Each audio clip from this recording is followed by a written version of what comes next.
Olá, físios! Hoje eu quero falar com os recém-formados. Se você é fisioterapeuta recém-formado e sente que ainda não encontrou seu lugar na profissão, esse vídeo é para você.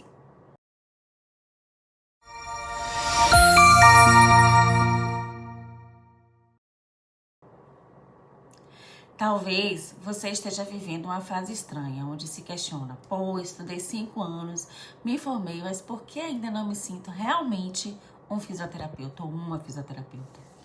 Quando é que eu vou chegar exatamente onde eu gostaria de estar? E eu quero começar te dizendo uma coisa importante. Esse pensamento é mais comum do que você imagina. Eu também já passei por isso. Uma das maiores frustrações quando a gente se forma é perceber que o mercado pede experiência, mas ninguém quer dar a primeira oportunidade. Aí vem a insegurança clínica. Mesmo depois de anos de faculdade, quando chega o momento de atender sozinho, surge aquela sensação de, pô, será que eu sei o suficiente? Será que eu tô fazendo certo? E se eu errar? Isso acontece porque a faculdade ensina a base, mas a segurança clínica, ela vem com a prática. E ninguém se sente completamente pronto no começo. Outra situação bem complicada são os processos seletivos. Quando você envia currículo, participa de entrevistas e escuta a mesma coisa. Precisamos de alguém com experiência. Eu já ouvi, tipo assim, gostamos de você, seu perfil é muito bom, mas eu preciso de alguém para assumir amanhã, alguém pronto, não tenho tempo para te treinar. Então, como ganhar experiência se ninguém dá a primeira oportunidade? Se ninguém te dá a oportunidade, como conseguir dinheiro para pagar esses cursos caros? Porque fisioterapia tem curso caro, viu? E isso gera frustrações, ansiedade e muitas vezes a dúvida sobre a própria escolha profissional, né? Será que eu escolhi o curso certo? E junto com tudo isso vem uma sensação muito comum, a sensação de estar perdido. Porque depois da formatura ninguém diz exatamente qual é o primeiro passo. Ó, vá por ali, vá por aqui. Ninguém pega na sua mão, ó, vamos. Né? E você começa a se perguntar: em que área devo me especializar? Me especializo no que eu gosto ou na área que tem mais emprego? O que eu devo estudar agora? Como é que eu vou começar a atender? Como é que eu me posiciono profissionalmente? Né? E essa falta de direção, de direcionamento, pode ser mais angustiante do que a própria dificuldade de conseguir trabalho. Então, se você está se sentindo assim, não significa que você não é um bom fisioterapeuta, que você não é bom tecnicamente. Significa apenas que você está no início da sua construção profissional, no seu início de carreira. E todo começo é confuso mesmo, assim, aconteceu com a maioria de nós, fisioterapeutas. Até com aquela pessoa que você tem como referência, que é aquela pessoa que você super admira e que te passa total segurança, ela provavelmente também passou por isso. Uma outra dor silenciosa é aquela dependência financeira da família, né? Que mesmo após formado ou formada, você ainda depende da ajuda dos seus pais. Quer fazer algum curso e se depara com cursos de 6 mil reais, 15 mil reais, e seus pais não têm como ajudá-los. Isso gera uma sensação de atraso, e aí para não depender tanto dos seus pais, aí alguém te indica e aí você cobra um valor abaixo da tabela de honorários do COFITO e abaixo até do que você merece. Cobrar barato não faz você ganhar mais pacientes. Cobrar barato faz você desvalorizar a sua profissão, o seu próprio trabalho. Fisioterapeuta, se valorize desde o início da sua carreira. E sabe por que você deve fazer isso? Porque você não está cobrando apenas pelo seu tempo, pelo tempo de atendimento. Você está cobrando por anos de faculdade, anos de graduação, anos de dedicação, anos de conhecimento científico, de responsabilidade clínica. E porque você vai parar para fazer o planejamento terapêutico daquele paciente, um planejamento terapêutico individualizado. Então, quando você cobra um valor muito abaixo do mercado, você passa 3 mensagens. Que o seu trabalho, ele não exige qualificação, que qualquer pessoa pode fazer o que você faz e que a fisioterapia, ela vale pouco. E isso não é verdade.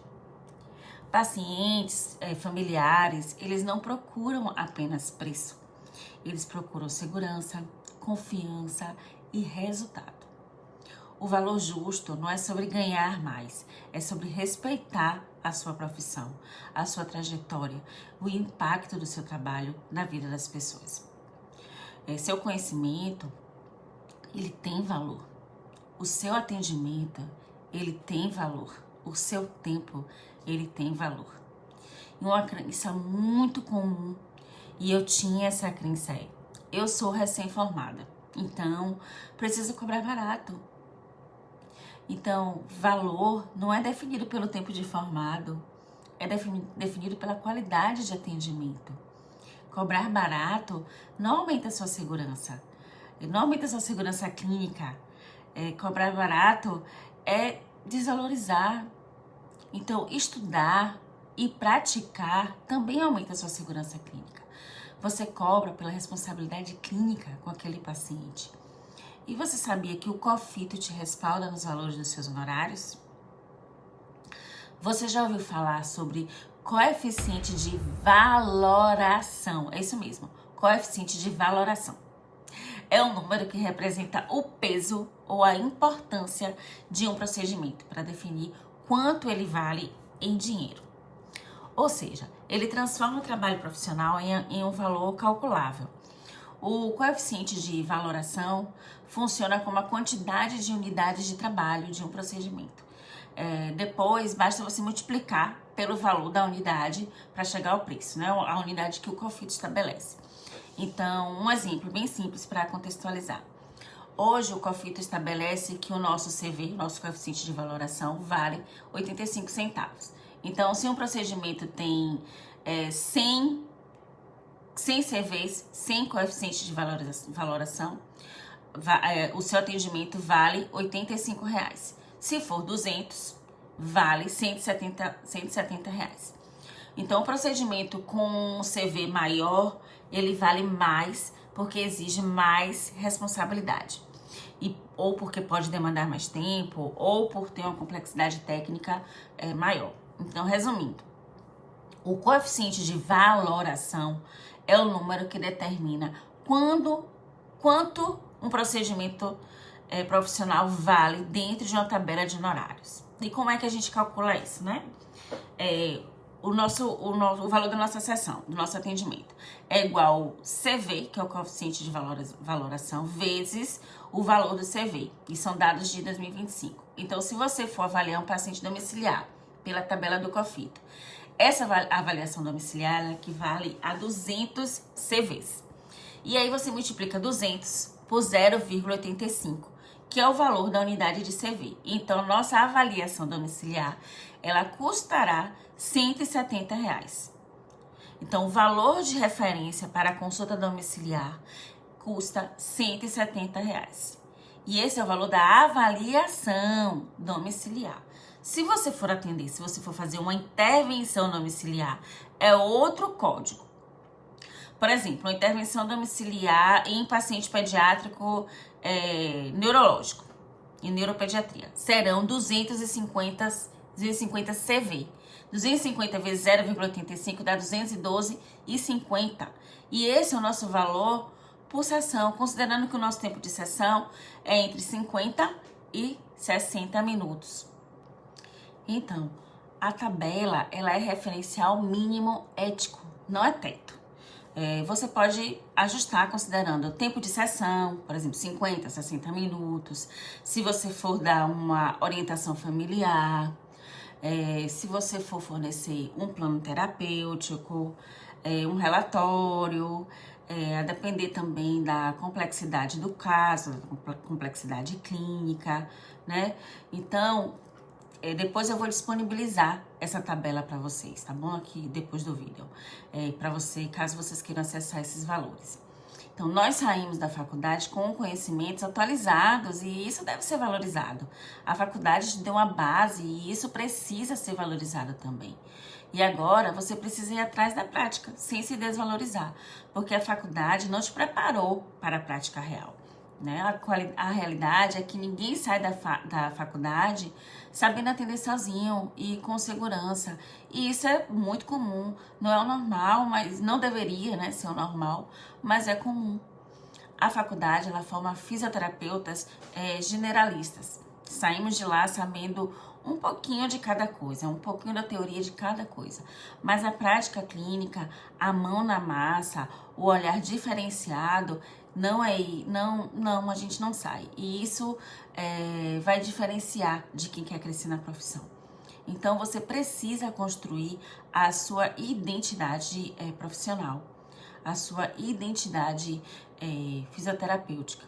E essa identidade acontece quando você deixa de ser apenas mais um fisioterapeuta e passa a ser reconhecido por algo, por exemplo. Quando me manda uma mensagem assim: Luciana, você conhece alguém que trabalhe com incontinência urinária? Conheço. E aí eu vou lembrar de uma colega da faculdade. Ou, conhece alguém que trabalha com ortopedia? Tô precisando de um atendimento aqui? Conheço. Mando também o contato daquela minha colega, né? E o inverso pode acontecer com você. Alguém pode te perguntar se conhece alguém que trabalha com pediatria e vão me indicar. Então, na fisioterapia, o network não é só uma questão de marketing, é uma relação profissional, né? Os colegas indicam colegas, médicos indicam físios e famílias indicam profissionais de confiança. Então, boas oportunidades nem sempre vêm de currículo, elas vêm de relacionamentos e como conhecemos pessoas. Participando de cursos, de eventos científicos, já fiz cursos que me abriram muitas portas, pode ter certeza.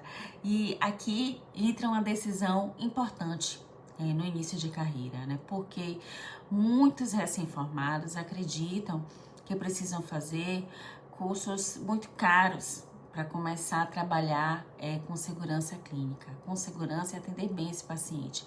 Mas a verdade é outra. O que você precisa não é do curso caro, é do curso certo. É aquele que te dá clareza prática, que te dá direção clínica e confiança para começar. É aquele curso que te dá um bom custo-benefício. Não é um curso que você vai gastar muito. É aquele curso que você vai dizer, poxa, vale muito a pena. É um atalho, e um curso é um atalho para a inserção no mercado de trabalho. É um investimento, porque quando você aprende a avaliar, planejar e conduzir uma sessão com segurança, algo muda. Você deixa de esperar a oportunidade e começa a criar suas próprias oportunidades, trilhar o seu próprio caminho. Então, você deixa de depender de clínica, de hospital e pode começar a atender de forma autônoma, porque nós somos profissionais liberais. Mesmo que seja com poucos pacientes no início, quando você desenvolve a sua forma de trabalhar, a sua segurança para atender bebês, você ganha 3 coisas fundamentais, que é clareza do que você está fazendo, clareza do que fazer, confiança para atender e autonomia profissional. E tendo autonomia, tudo muda. Muda a forma como você se posiciona, muda o valor que você cobra, muda a forma como o mercado te vê.